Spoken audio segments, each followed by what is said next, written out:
진주 시민 여러분 안녕하십니까?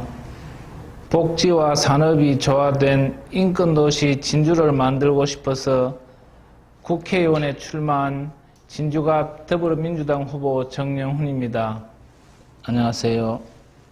제가 이번에 내세운 슬로건이 약자의 대변인 불굴의 정영훈입니다.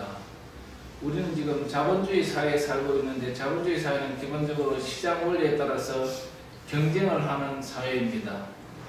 그런데 부모한테 좋은 신체나 재산을 물려받은 사람과 그렇지 못한 사람이 시장 경쟁에 그냥 맡겨두면 어려움이 생기고 그걸 극복하는 게 정치의 과제라고 생각합니다.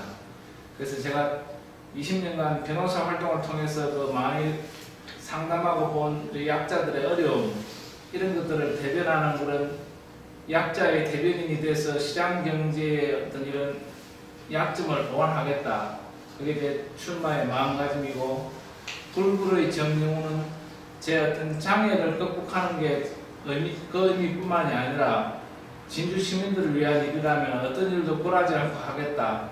그런 의미로 제가 약자의 대변인 불굴의 정영훈이라는 보를 정하게 되었습니다.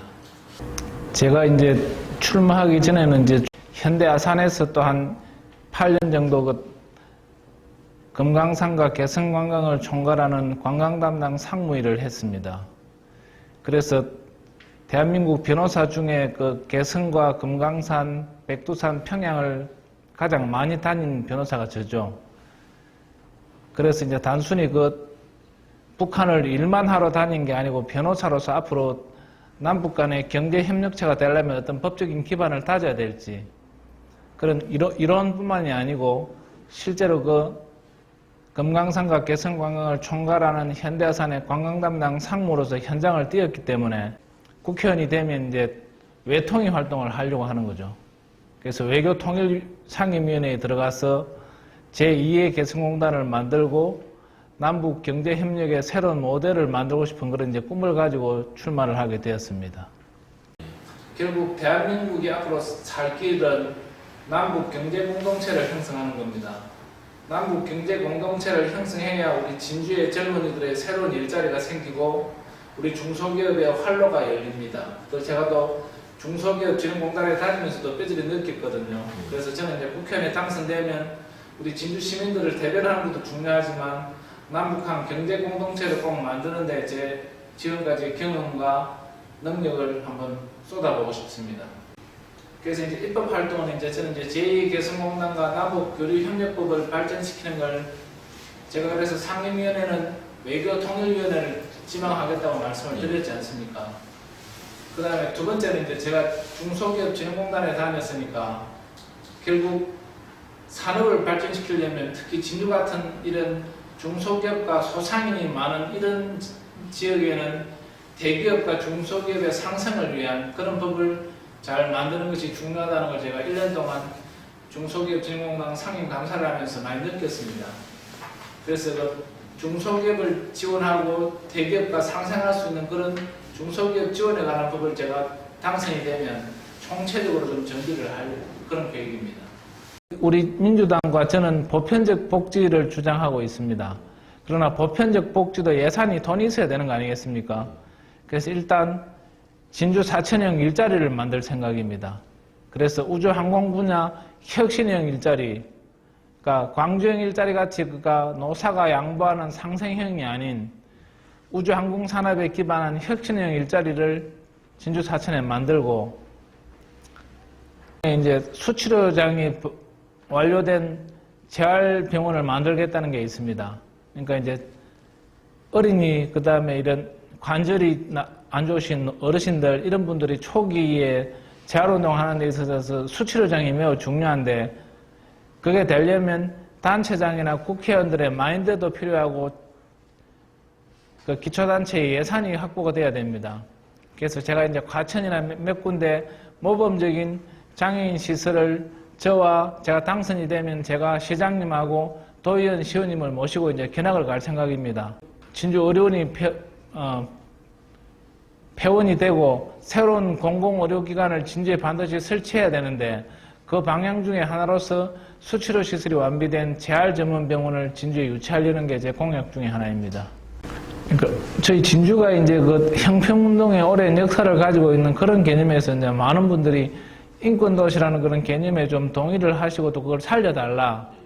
그러니까 진주의 어떤 자랑스러운 역사인 형평운동을 개성하고, 저하고 당은 다르지만 또 이창희 시장이 무장애 도시를 주장하셨고, 그러니까 장애인에게는 장애가 없을 수 있는 도시, 그게 인권도시 아니겠습니까?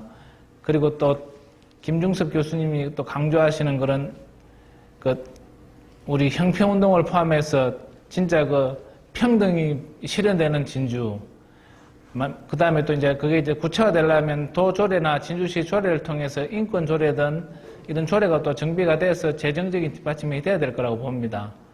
근데 이제 국회의원 후보로서는 어쨌든 제가 생각하는 그런 산업과 복지가 이렇게 조화되는 그런, 제가 그리는 진주의 모양은 인권도시라는 개념으로 더 풍성화시키고, 또 국제적인 그 인권 학술이나 심포지움을 이렇게 개최를 해가지고 진주의 그런 어떤 형평운동부터 내려오는 인권도시의 역사성과 우리가 앞으로 나갈 방향에 대해서 전 세계적으로 소개할 수 있는 그런 개념으로 발전시켜 나간다면 인권도시 진주가 글로벌로 나갈 수 있지 않을까, 그런 생각도 해보고 있습니다. 예, 지금 우리 창원에 있는 일부 정치인들, 특히 민주당을 포함한 일부 정치인들이 남부 내륙 고속철도의 직선화라는 명분으로 이게 진주가 아닌 함안으로 가야 된다고 주장을 하고 있는데, 저는 이 남부 내륙 고속철은 반드시 진주를 통과해서 그대로 가야 된다고 생각을 하고 있습니다. 이거는 1960년대 김삼선에서 출발을 했고, 문재인 대통령이 우리 국가 균형 발전의 정책적인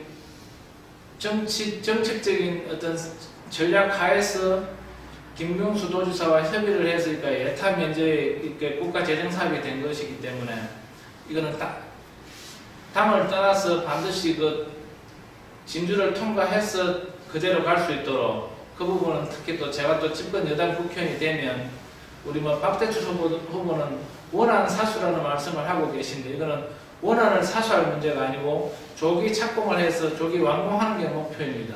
그렇기 때문에 이 남부 내륙 고속철도의 조기 착공과 조기 완공도 집권 여당 국회의원인 제가 더 잘할 수 있다. 이게 이런 공약적인 말씀을 좀 드립니다. 이제 지금 주로 그분들이 얘기하는 거는 물류 비용이나 경남에 도청이 있는 창원의 접근성을 근거로 많이 드시거든요.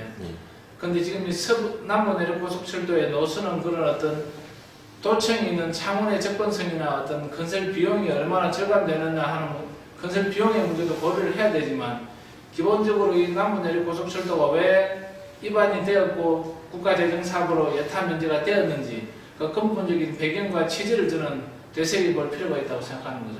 그러니까 1960년대 김천에서 삼천포로 가는 김삼선으로 시작을 하고, 남부 내륙철이 김천에서 합천, 진주를 거쳐서 통영 그대로 가는 것이 서부 경남 지역균형 발전에 가장 적합하다고 생각했기 때문에 대통령과 국토부에서 그 노선을 정하지 않았겠습니까? 그래서 이제 그거는 함안으로 가는 게 창원 접근성과 약간의 건설 비용에 약간의 세이브는 될 수 있을지 모르겠지만, 그게 애초에 남부 내륙철도의 역사성과 정책적 배경을 뛰어넘을 만한 그런 근거는 못 된다, 저는 그렇게 보고 있습니다. 관광이라는 것은 일단 스토리와 풍광이 중요합니다. 우리가 이렇게 동남아에 여행을 많이 가는 것은 그 지역이 풍광이 예쁘고 좋기 때문에 휴식 가는 거지만, 우리가 로마에 가는 것은, 로마는 여름에 날씨가 40도까지 올라가는 더운 나라인데 그 선조들이 물려준 히스토리와 유적지가 있기 때문 아닙니까? 우리 진주 스토리는 저는 양대 축이 진주 정신과 기업가 정신이라고 생각합니다. 진주 정신은 촉순로와 남강에 흐르는 우리 유동축자가 진주 정신이고, 우리나라 대기업의 3대 창업자를 배출한 지수초등학교가 있지 않습니까? 그래서 그건 제가 중진공 강사로 있으면서 우리 진주 출신 중앙 고위 관료한테 부탁을 해가지고 지금 리모델링 예산을 제가 확보를 해놨거든요. 그래서 지수초등학교는 이제 기업가 정신 교육센터로 아마 이제 조만간 리모델링에 대해서 오픈을 할 겁니다. 그래서 그 남만과 초풍로에 흐르는 진주정신과 지수초등학교에 남아있는 기업가 정신을 연결해서, 그러니까 진주정신과 기업가 정신이 연결되는 그런 스토리텔링을 만들면 충분한 진주형 관광산업으로서의 경쟁력이 있을 거라고 저는 보는 거죠.